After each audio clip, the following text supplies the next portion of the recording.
Bienvenidos a Sandbox, yo soy Daniel Chávez y en cada episodio vas a escuchar lo que nadie más te cuenta, cómo se levantan startups, cómo piensan los inversores y cómo se rompe el molde para crecer. Esto no es un curso, es la trinchera de emprendimiento real. Y hoy nos acompaña Alejandro, de Pantera Makers, una organización que trabaja desde hacer prototipos, laboratorios, experimentación y lo más importante, el aprendizaje real. En este episodio vamos a hablar algo clave para las startups, universidades y hasta incubadoras. ¿Por qué muchos prototipos se quedan en una maqueta y no cómo llevarlos realmente al mercado? Bienvenido, Alejandro. Daniel, muchas gracias por la invitación. Pues es un gusto estar acá en tu podcast.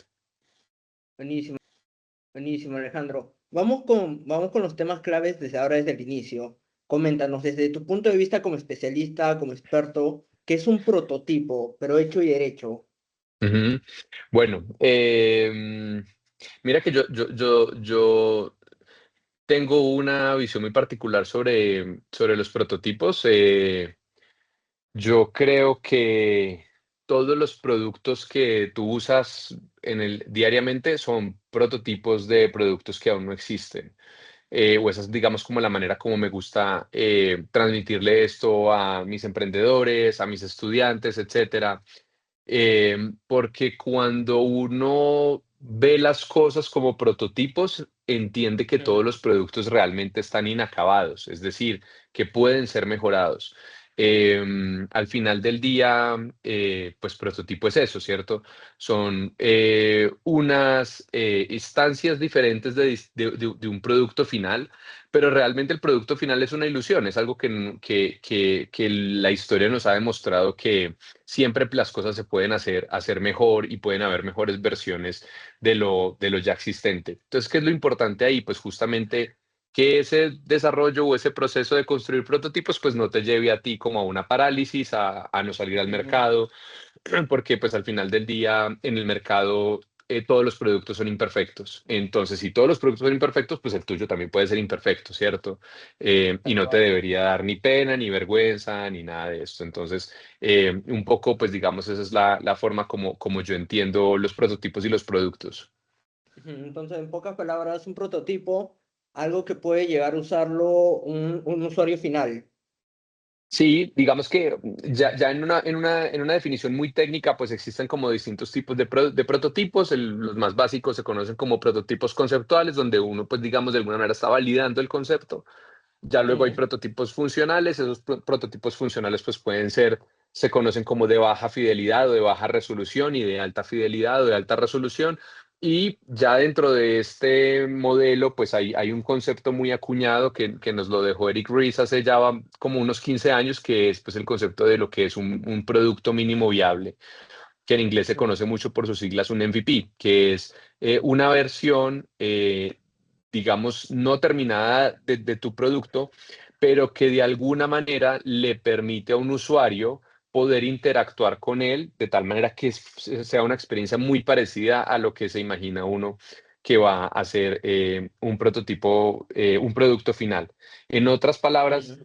mi definición de MVP o de producto mínimo viable es como entender que yo como emprendedor o una emprendedora siempre vamos a tener como esa necesidad de pensar que nuestro producto tiene que ser perfecto y que siempre le falta algo, ¿cierto? Uno ve sus desarrollos con unos ojos que nadie más ve, con unos lentes que el mercado no ve, porque uno lo Ujú. conoce, etcétera. Entonces uno dice, no, pero es que me falta este desarrollo, es que me falta este feature, me falta aquello, me falta el empaque, me falta esta letra, me falta lo otro. Entonces siempre hay una excusa para no salir al mercado porque el producto le falta algo. Entonces para mí, Ujú. mi definición de producto mínimo viable es como aquellos parámetros con los que yo como emprendedor llego a un acuerdo por paz mental de decir, yo qué necesito para salir al mercado, que mi producto cumpla con estas 5 cosas. Y cuando las cumpla, Correcto. yo sé que no va a estar acabado, yo sé que no va a estar perfecto, pero con eso debería ser suficiente para yo poder salir al mercado. Y lo más irónico de todo, y con esto cierro la respuesta a tu pregunta, es que los productos que más rápido evolucionan son aquellos que son testeados más rápidos en el mercado. Es decir, la forma más rápida para tú poder mejorar tu producto es lanzándolo lo más rápido al mercado, es llevarlo a la prueba final, ¿cierto? De los usuarios, de las personas, etcétera, a que te lo destruyan, a que, como decimos en Colombia, te den palo, es decir, te lo critiquen, te digan esto no funciona, lo que sea, etcétera. Solamente con ese tipo, solamente cuando recibes ese tipo de feedback o de retroalimentación, realmente tú Ujú. puedes rápidamente salir y mejorar el producto según las necesidades reales del mercado. Correcto. Y ahí tocaste un tema súper importante, donde como emprendedores buscamos ese perfeccionismo que hoy comienzo a diseñar, mañana, pasado mañana, y Correcto, pueden llegar a pasar meses tras meses, y tú sigues pensando, esto todavía no es perfecto, ¿cómo lo voy a lanzar al mercado así? Y yo considero que ese es uno de los más grandes errores que uno puede llegar a tener cuando comienza a emprender. Porque si al final para ti, a tus ojos, puede ser perfecto, pero para el ojo del usuario pucha, no hay gran cambio. Este es un gran exacto. error. ¿Qué otro gran error consideras que pueden tener los emprendedores al momento de diseñar este prototipo?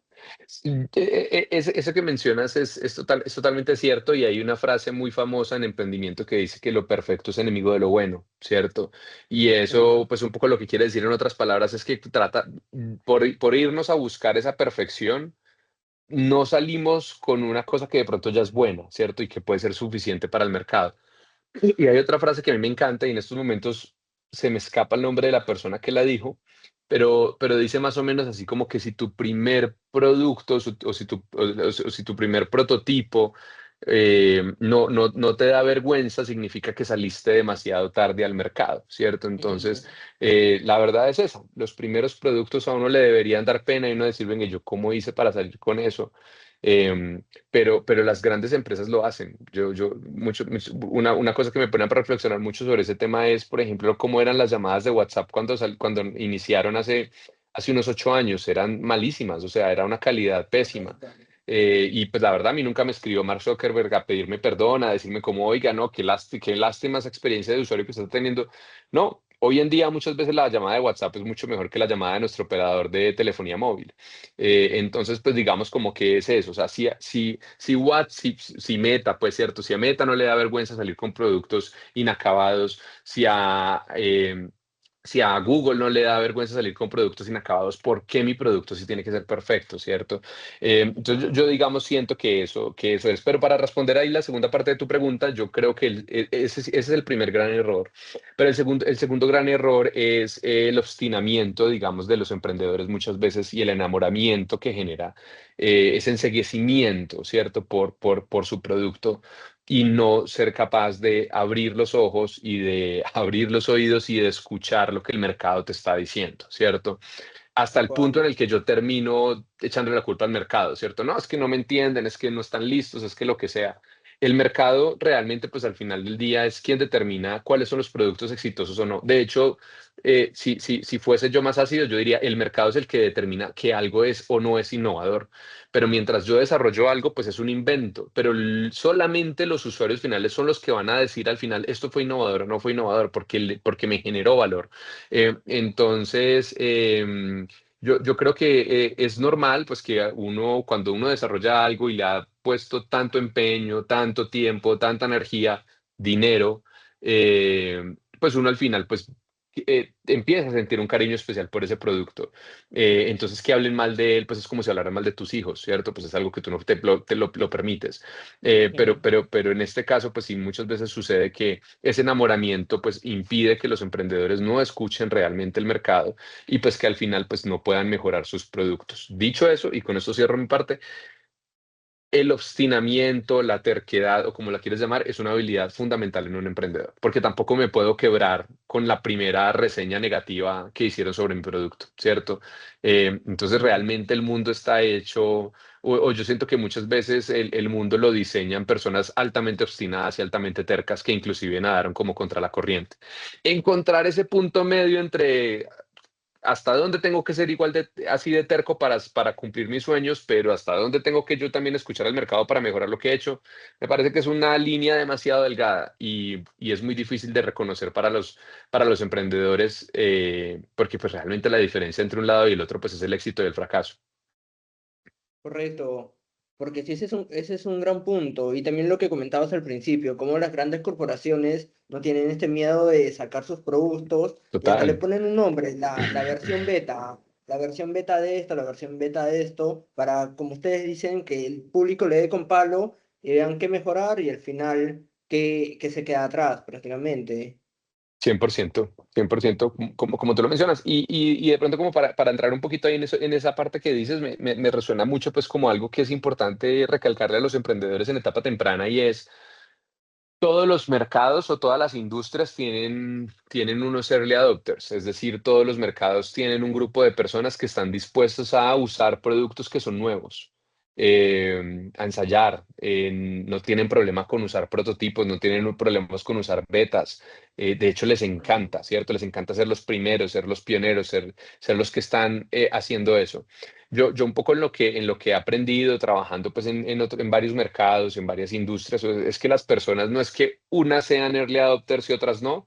Yo creo que todas las personas somos early adopters para unas cosas y de pronto para otras no tanto. Entonces, por ejemplo, yo, ahorita que es antes de la grabación, pues estábamos hablando sobre la gastronomía peruana, pues yo amo la comida peruana. Yo, por ejemplo, en eso soy un early adopter, ¿cierto? Si yo viviendo acá en Bogotá, si abren un nuevo restaurante de comida peruana, yo tengo que ir y tengo que pedir un ceviche clásico y ya con eso yo Correcto. determino si es bueno o no es bueno. No necesito referencias, no necesito reseñas, no necesito nada. De pronto otra persona dice, no, yo no voy a un restaurante si otra persona no me la recomienda. Pero así como yo soy un early adopter para los restaurantes, pues yo no soy un early adopter para la tecnología, ¿cierto? Ahí sí necesito que otras personas hayan usado los productos, que me den su feedback, que me digan qué tal es, y ahí yo ya voy y sigo a esos referentes. Entonces, uno como emprendedor, porque ¿qué siente un emprendedor? Es que si yo salgo con un producto que no está acabado, el mercado le va a dar mucho palo y me va a acabar y ahí queda mi reputación. Eh, Ujú. entonces, mi recomendación es, sí, sí, sal al mercado, pero identifica tus early adopters. Es gente que voluntariamente te va a dar feedback. Es gente que inclusive te va a dar feedback desde el amor, no desde el odio, no desde el hate, no desde destruirte en redes sociales, sino queriendo que genuinamente tú saques algo mejor. Que sí es un error que tú hagas una super campaña de marketing para un producto que Ah, todavía está en un estado muy incipiente. Hay una frase en marketing que yo amo que dice como nada mata más rápido un pésimo producto que un excelente marketing. Y es cierto, porque si tu marketing es muy bueno, mucha gente va a ir a buscar ese producto y como ese producto es malo, pues ahí ya a vos te va a matar.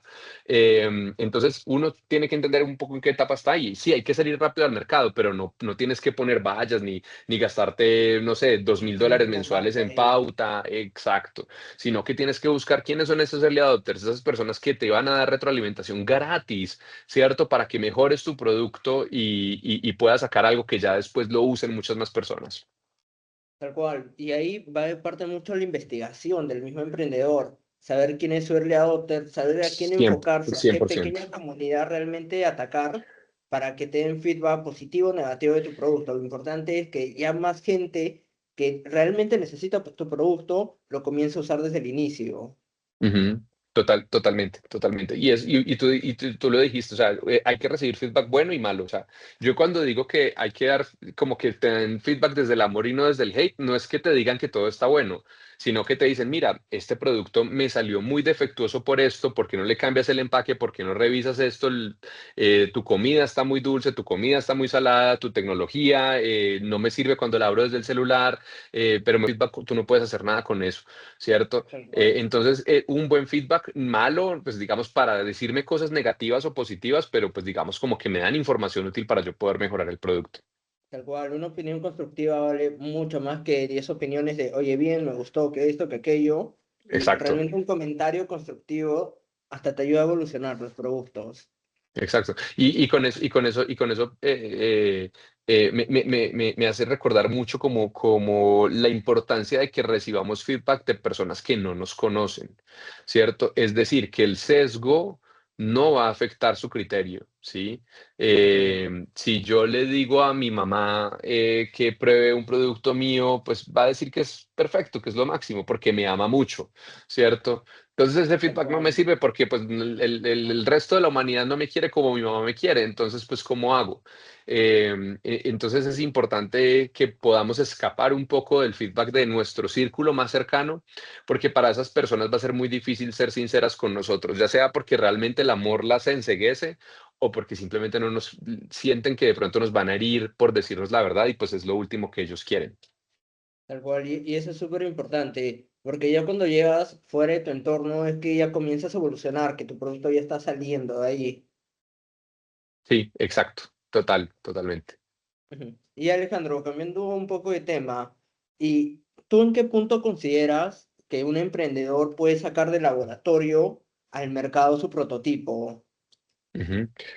Bueno, esa es una excelente pregunta, porque yo creo que las universidades en Latinoamérica están todas, digamos, como intentando como resolver ese tipo de situaciones. Em, yo creo genuinamente que, que los productos o los prototipos necesitan ser testeados lo más temprano posible desde el mercado, ¿cierto? Mm, Inclusive en estancias de laboratorio. Lo que pasa es que realmente uno tiene que saber, pues, qué es lo que yo realmente, pues, estoy validando. Una de las cosas más potentes en el tema de desarrollo de prototipos es que no sé, pues digamos, si tú vas a utilizar, qué sé yo por acá tengo unos audífonos, ¿cierto? Entonces yo quiero ujú, saber la ergonomía la experiencia, digamos, de comodidad de esos audífonos que yo tengo acá. Yo no necesito todo el cableado y todo el desarrollo electrónico para saber si en mis orejas queda bien y si alrededor de mi cabeza queda bien, si me tallan o no me tallan.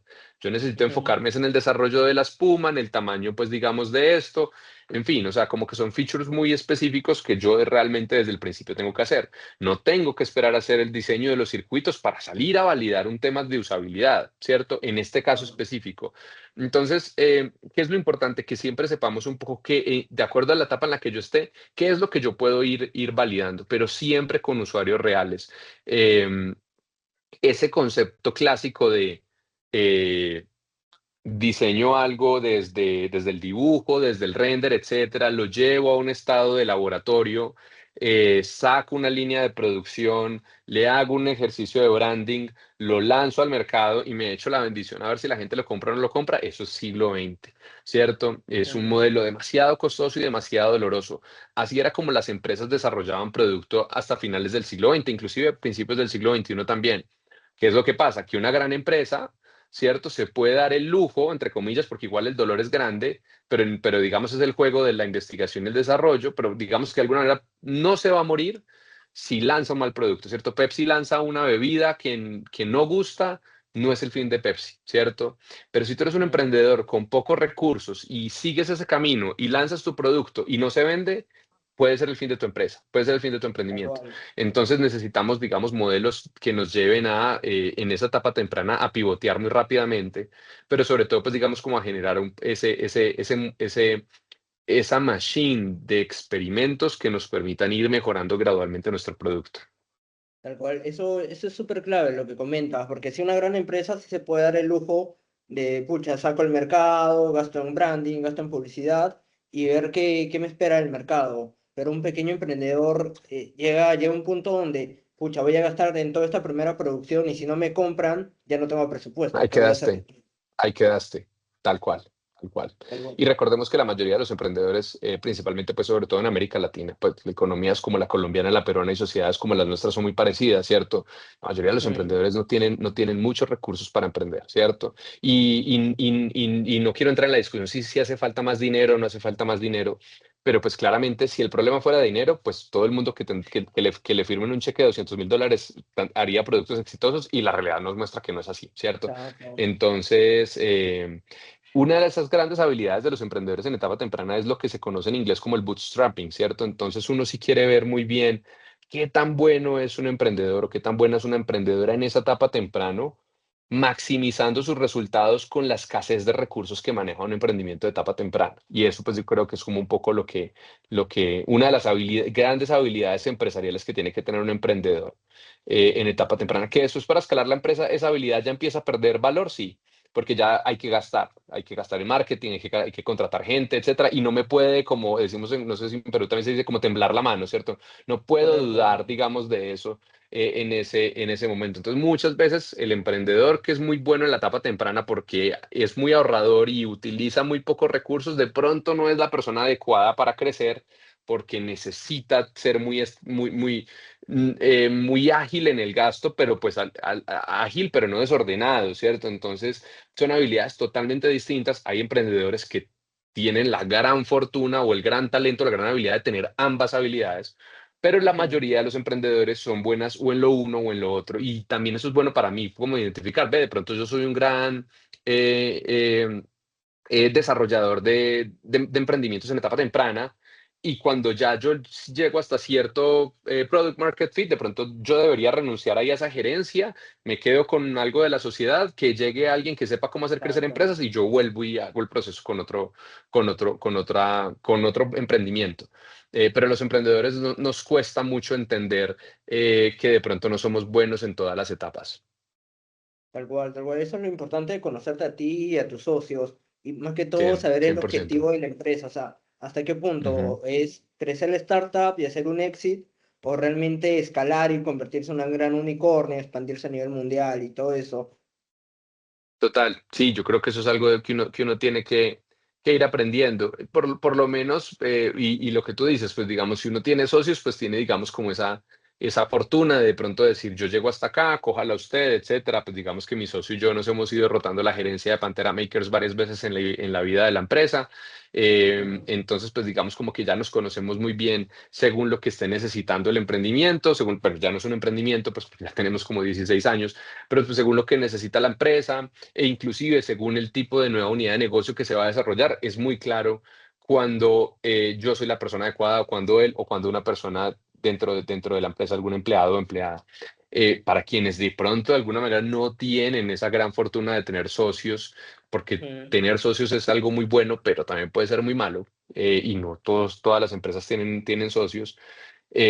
Yo creo que uno sí debe tener la humildad de entender que al final del día uno siempre tiene que estar aprendiendo nuevas habilidades que le permitan a uno ser un mejor CEO de su compañía.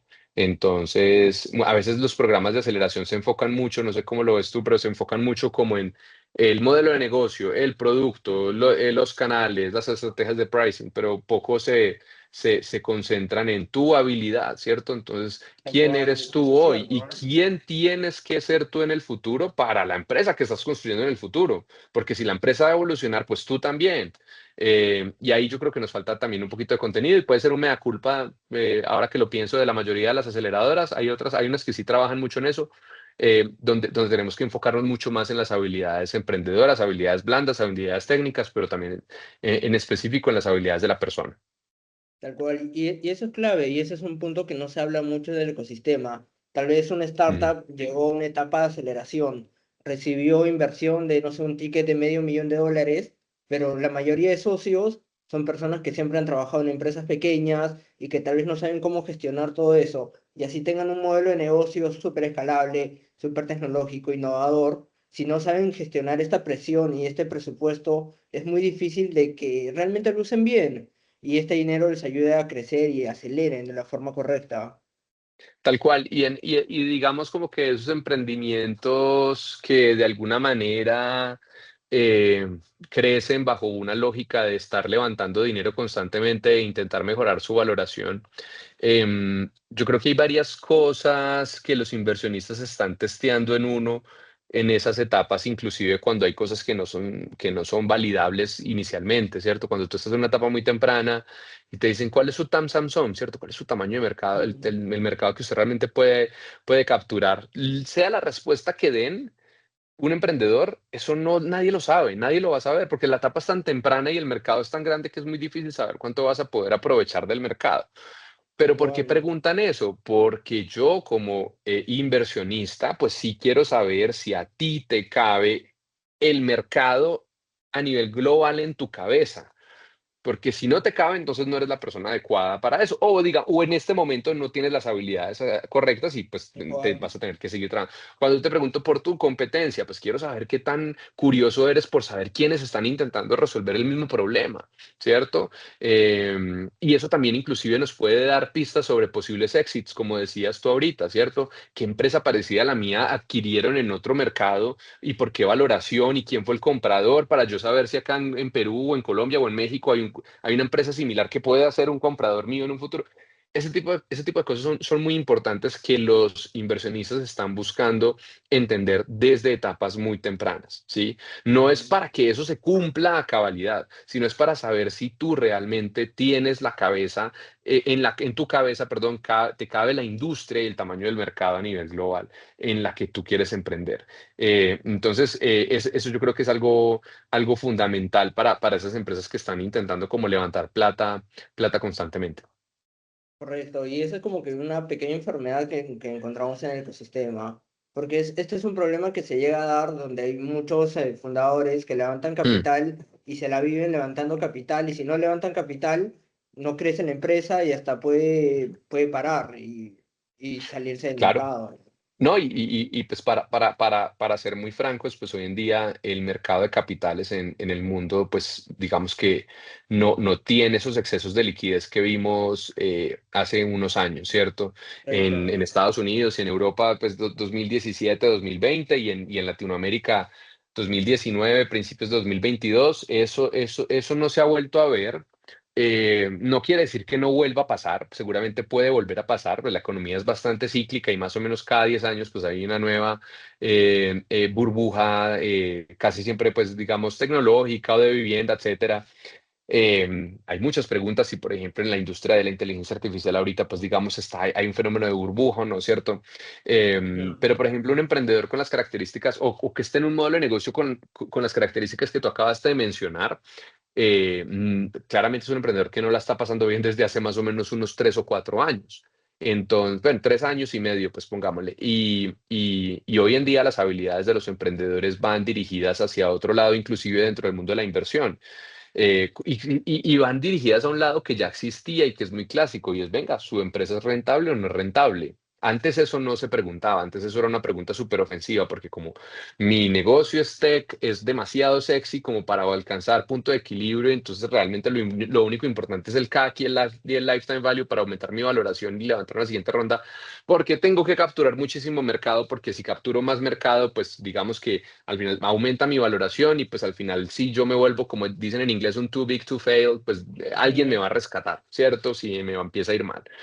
O yo soy capaz de torcer la regulación, pues digamos, de un país porque ya soy muy grande y genero un impacto social y económico muy grande en una sociedad.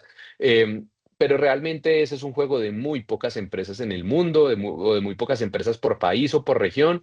Eh, y hoy en día los inversionistas, pues hoy en día, ¿no? Desde hace más o menos unos 3 años, quieren ver que realmente están invirtiendo en empresas que son capaces de ser rentables y de ser sostenibles, porque cuando hay escasez de capital, pues, o la plata es muy cara de conseguir, ¿cierto? Pues definitivamente el negocio tiene que ser capaz de sostenerse a partir de sus propias ventas o por lo menos, pues digamos, las ventas tienen que apoyar mucho con un poquito de inversión ese punto de equilibrio por lo menos, ¿cierto? Entonces, hoy en día las habilidades de un emprendedor, inclusive en el mundo tech, muy startupero, han cambiado bastante versus quienes emprendieron a finales de la década pasada. Tal cual, ya no estamos en esa época que podías levantar $500,000 en una Sí, ronda con pre un con un PowerPoint, PPT. sí, Sí, ya, tal eso no cual. pasa. Sí, sí, Tal sí. cual, ya pasamos esa etapa. Pasa de pronto en casos muy, muy específicos, muy contados. Y yo diría es, pues digamos, podría pasar con inteligencia artificial o ciberseguridad, como con cosas muy, muy puntuales, pero sobre todo podría pasar con emprendedores que ya tienen un track record probado Correcto. levantando capital. Y eso, pues ahí sí estamos hablando del 0,1 de los emprendedores de la región. Entonces, para la gran mayoría, para los demás, ese 99,9% restante, sí toca hacer la tarea de tener empresas que sean rentables. Correcto, hay que ser muy específicos. Y bueno, Alejandro, Si un equipo llega ya a tener un prototipo funcional, ya lo comienza a testear en el mercado, ¿qué tendrían que Ajá. validar primero antes de pensar en escalar este prototipo? Yo creo que hay un hito muy importante en los emprendimientos que se conoce como Product Market Fit. Em, Ujú, Ese product market fit está en una etapa relativamente temprana. Ahí, digamos, es como el sweet spot de las aceleradoras en la mayoría del mundo. Y eso, pues, es tal vez quizás como lo más importante o una de las cosas, pues, digamos, que son más importantes como a la hora de poder como pensar en escalar tu negocio. Entonces, yo diría, demuestra que alcanzaste product market fit. Em, Ojalá en ese camino también seas capaz de demostrar que tu empresa es rentable o por lo ujú, menos que tiene utilidad operativa o utilidad operativa positiva, porque eso también hay que decirlo, hay emprendimientos que desde la parte más arriba del PIG ya están generando pérdidas. Entonces, por lo menos uno dice, si hay margen bruto, si hay algo de margen bruto, este negocio tiene un camino hacia la sostenibilidad. Difícil o fácil, pero tiene un camino. Si no hay margen bruto o si el margen bruto es negativo, pues definitivamente pues, hay que replantearse unos fundamentales sobre el negocio, porque salvo que seas esos casos específicos excepcionales de los que acabamos de hablar, eh, va a ser muy difícil que puedas como seguir adelante.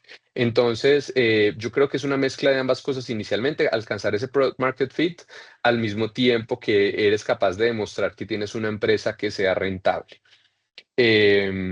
De todas maneras, escalar va a seguir siendo algo bastante difícil y hay que preguntarnos un poco muy bien si eso es lo adecuado. O sea, yo sí creo que, que esto no es algo pues como para todo el mundo ni para todos los negocios. Y sobre todo siento yo que a las empresas a veces se nos olvida un poco como alcanzar algo que alguna vez aprendí trabajando con la gente de SeedStars, que es una aceleradora suiza, eh, que se llama como Market Depth y es como Market Depth como de profundidad de mercado. ujú, Entonces, si tú eres una gran empresa en un gran emprendimiento en Lima, eh, eh, tú puedes decir voy a abrir Bogotá porque es sexy decir que estoy en dos países, pero puede que tú todavía tengas profundidad de mercado en Perú, ¿cierto? Entonces puede que sea mucho más eficiente crecer Arequipa, así sea una ciudad mucho más pequeña que Bogotá. Pues digamos que Lima y Bogotá son ciudades muy parecidas en número de habitantes. Entonces, puede que para una empresa sea mucho más rentable crecer Arequipa, seguir con Trujillo, ¿cierto?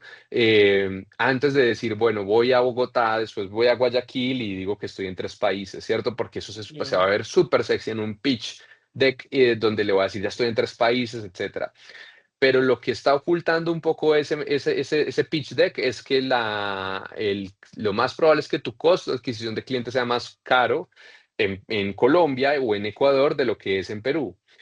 Eso lo que quiere decir es que te va a costar más dinero, más tiempo traer un cliente colombiano o un cliente ecuatoriano que un cliente arequipeño, tal ¿cierto? cual. Entonces, encuentra muy bien market depth en tu mercado natural y cuando ya tú digas, oiga, no es que realmente tengo una participación de mercado muy grande o la competencia ya está muy grande, etcétera, voy a explorar nuevos mercados, ese yo creo que es el momento adecuado para uno poder, digamos, como pensar en escalar.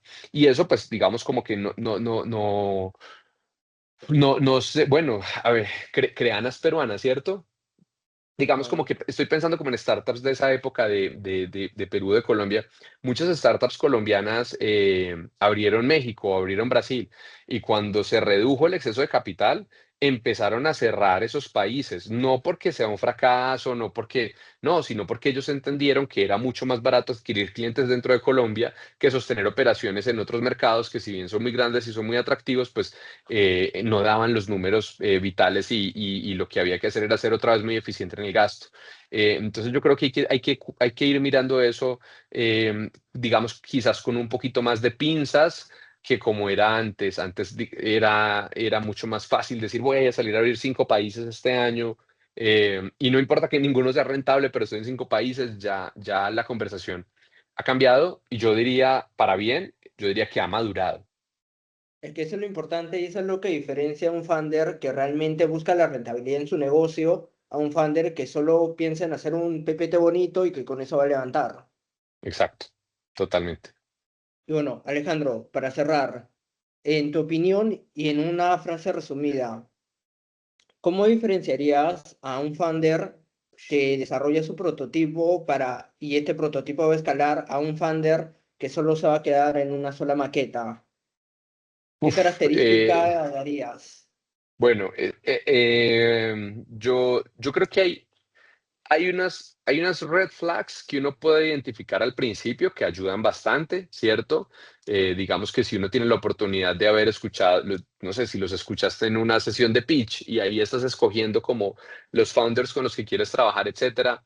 eh, Hay unos red flags muy claros como emprendedores o founders que no te escuchan, ¿cierto? Como que tú dices, es una persona que no es mentoreable, es una persona que no es coachable. Entonces, ese tipo de cosas, pues ya uno las va identificando muy claramente y uno se da cuenta muy rápido. Tú les estás hablando y ellos simplemente no te están escuchando, están es como tratando de ir pensando qué van a responder cuando tú pares de hablar, pero no te están escuchando genuinamente.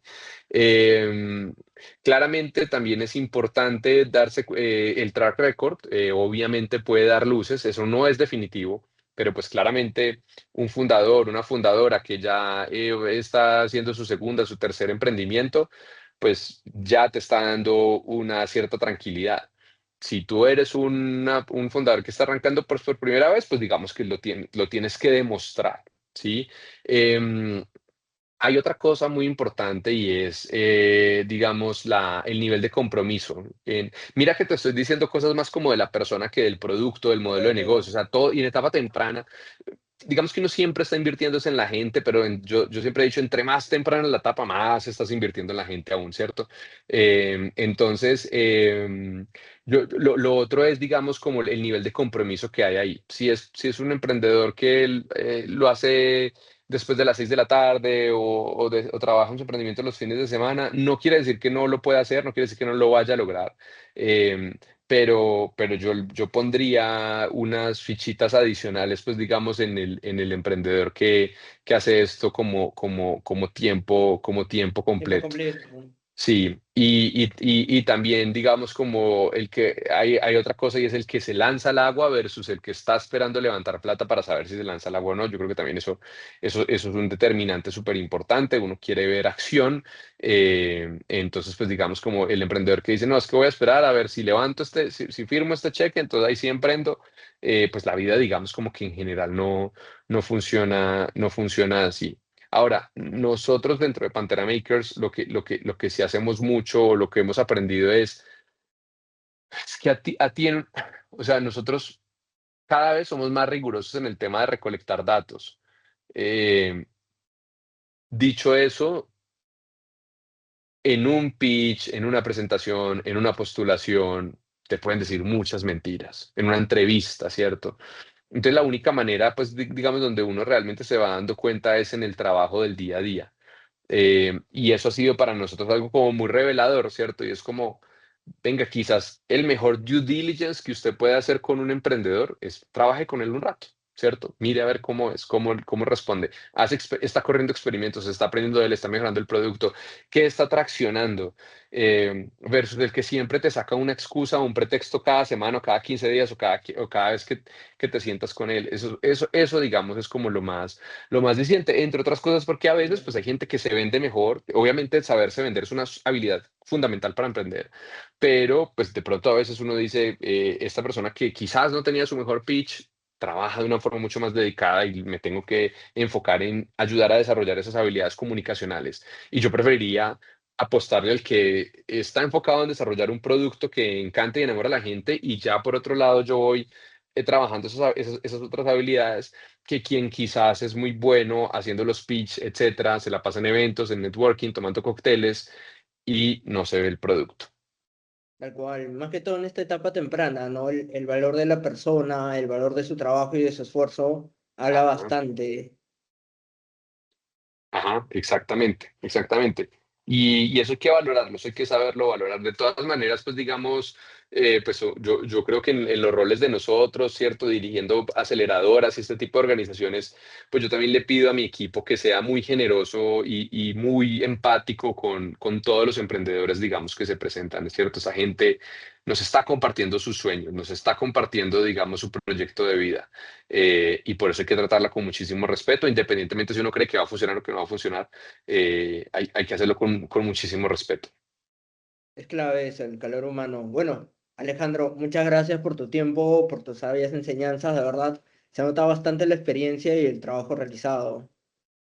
Bueno, no, pues a ustedes realmente muchas gracias por la invitación, Daniel. Pues para mí es un gusto pues poder estar acá conversando contigo las veces que sean, pues ahí buscamos agenda. Creo que estamos buscando agenda como desde el año pasado, pero por fin lo logramos. Ojalá en otra ocasión Sí, sea mucho más fácil. Yo feliz y encantado de ir a Perú las veces que sea. Es un país que yo amo bastante, me ha dado mucho. Y bueno, pues también creo que hay como una gran empatía entre los ecosistemas colombianos y peruanos, ¿cierto? igual. Entonces, que esta sea otra oportunidad para seguir aprendiendo uno del otro. Buenísimo, Alejandro. Muchas gracias. Y bueno, muchas gracias a Bueno, todos a los que ti, llegaron a vale. a todos los que llegaron hasta este tiempo en el capítulo. Recuerden, esto es Sandbox. Esto no es un curso, es la trinchera del emprendimiento real. Muchas gracias. Hasta luego a todos.